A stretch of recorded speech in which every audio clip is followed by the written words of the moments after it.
Hi everyone, it's Scott here. I wanted to talk to you about the new Marvel movies that have come out the last few years. This is my second take because the last one I did went on way too long, and yet I was still talking so much that I was like completely out of breath by the time it was over. It was like 17 minutes of me going Anyway, I wanted to, before I go any farther, I want to remind you that I have a contest going on my channel right now. There's 3 weeks to enter from today.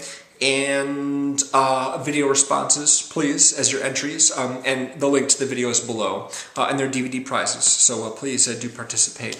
I'd appreciate it. Marvel a few years ago decided that instead of licensing out their characters to movie studios and have them make the movies, they decided they were going to make the movies themselves and just have the studios distribute. Paramount, in this case. Paramount and Universal have distributed a few of the new Marvel movies that have come out since 2008. There's this guy by the name of Kevin Feige who works for Marvel who's sort of orchestrating all this, and the whole concept behind it was to allow the movie production to function in the same way as comic book production. And that is, you have the characters all sort of be a part of the same universe and not have them be like separate worlds unto themselves where the other characters don't exist. If you've watched the Captain America disc that came out a few weeks ago, there's a special feature on that in which they have a montage of various scenes and bits of dialogue from the new Marvel movies that all are sort of related to each other and pointing the way towards the Avengers, which is coming out next May.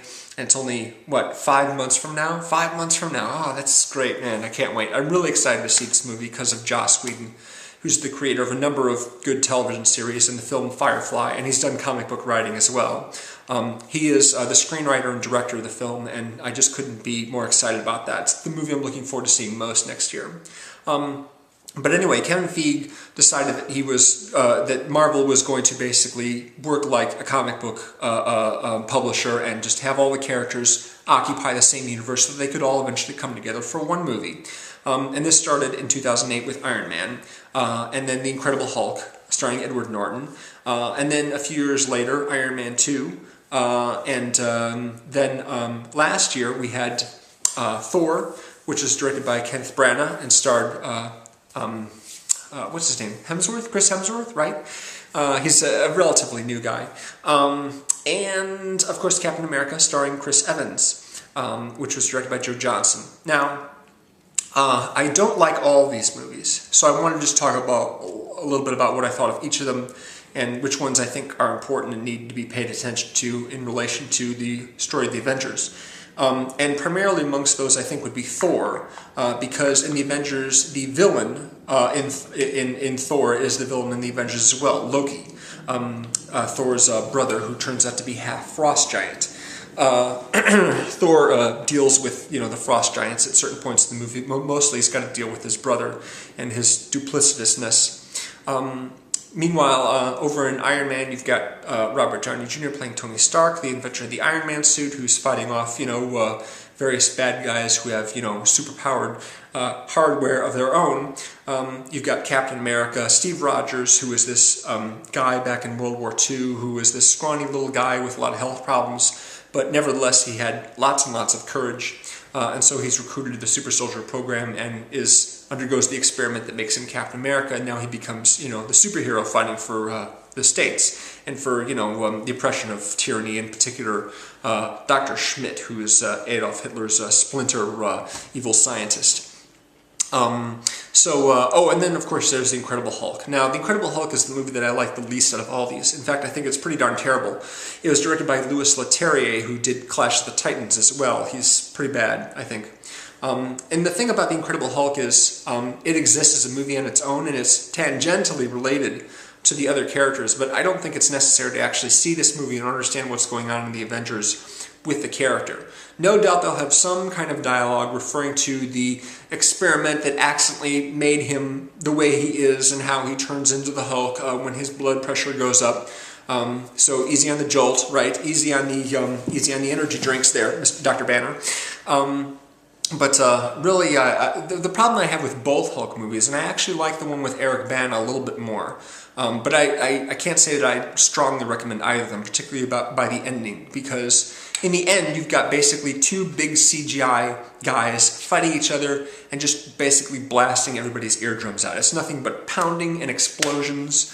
And when I went to see The Incredible Hulk, that's the one with Edward Norton, I had a headache afterwards, man. I just couldn't take it. So I don't recommend that one. And I don't recommend seeing that in order to catch up with what's going on in the Avengers, because with the little montage they had on the Captain America disc, there's only really a couple lines of dialogue that pertain to what's going on in the Avengers, or in that case with Captain America, I think.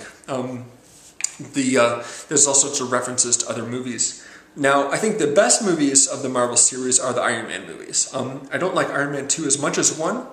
I think that there are more implausibilities in that movie than Iron Man 1, but Iron Man has its share of implausibilities as well. But I like them. I think they're strong pictures, especially with the cast.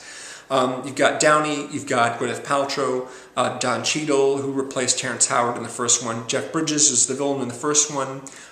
You've got Sam Rockwell in the second one. He's great.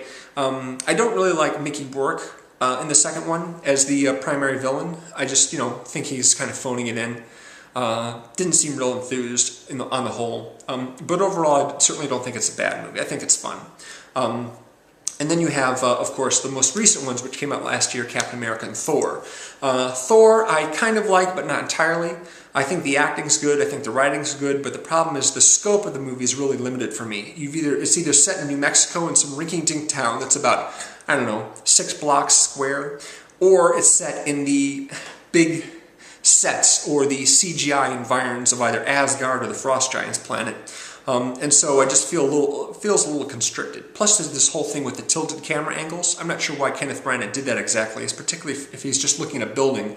It's kind of stylish if you're looking at close-ups of the actors, but yeah, I wasn't crazy about that. I wasn't crazy about the style. All in all, not a bad flick, but not one that I'd recommend heartily. And I like Captain America even less, and I have a bunch of problems with that. Some of the effects I think are a little cheesy. I think, I was watching a movie with a friend of mine, and she was listening to Chris Evans talk as the pre-transformation Steve Rogers, and she was like, his voice doesn't match. His voice makes him sound like a big strapping guy. They should have made his voice thinner and higher, or just made him sound a little weaker rather than, not changing it at all, because they use a lot of effects to make him look tiny and scrawny and weak, but they don't do anything with his voice, which was a mistake. It's hard for me to buy Chris Evans in the role. I'm used to seeing him as playing these cocky, smarmy, smart-out guys. And Steve Rogers is a very earnest, sincere guy, very brave, willing to sacrifice himself, willing to do whatever it takes to get the job done, and it's just not a perfect fit for me. I would have preferred to see someone else play the part. He does it as well as he can, I guess. But I have a lot of other problems with Captain America as well, including Hugo Weaving. I was really looking forward to seeing Hugo Weaving play the villain, because I love Hugo Weaving in the Matrix movies and in V for Vendetta, and he was also in the director's previous film, The Wolfman, which is not a good movie, but he's really good in it. So I was excited to see him in that movie, but I wasn't crazy about his performance. He didn't have enough to work with, I think. Not enough verbal flourishes, I guess you could say. But the big problem I have with the movie is that there's supposed to be this emotional bond between himself and Haley Atwell, who's the British agent who they fall in love at some point, but that really should have been more clearly established, I think, pre-transformation. And I'll tell you, there is the perfect opportunity that they missed out on when, during the training session, he basically sees a grenade lying on the ground that he thinks is about to blow up, and he lands on it. He covers it with his body, prepared to die, basically, for the other cadets around him.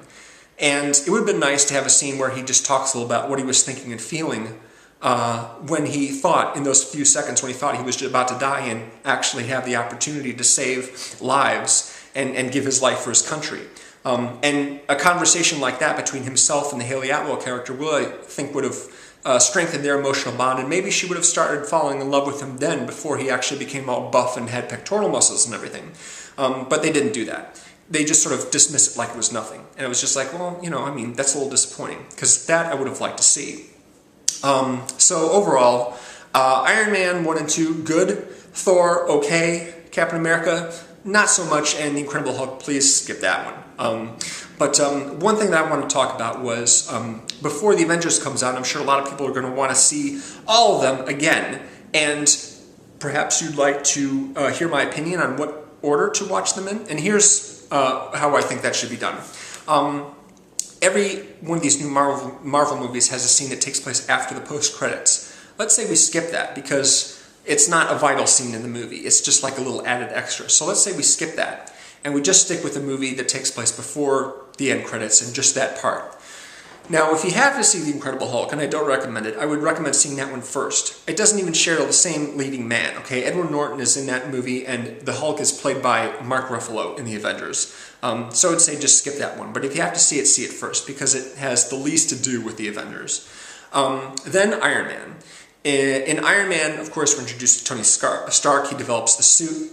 And we're also introduced to Agent Coulson, who's played by Clark Gregg of the government organization S.H.I.E.L.D. So we're introduced to that. From there we move on to Captain America. We find out about the history of the Super Soldier program and Howard Stark, Tony's father, his involvement with it. We're introduced to, of course, to Steve Rogers. We see him become Captain America.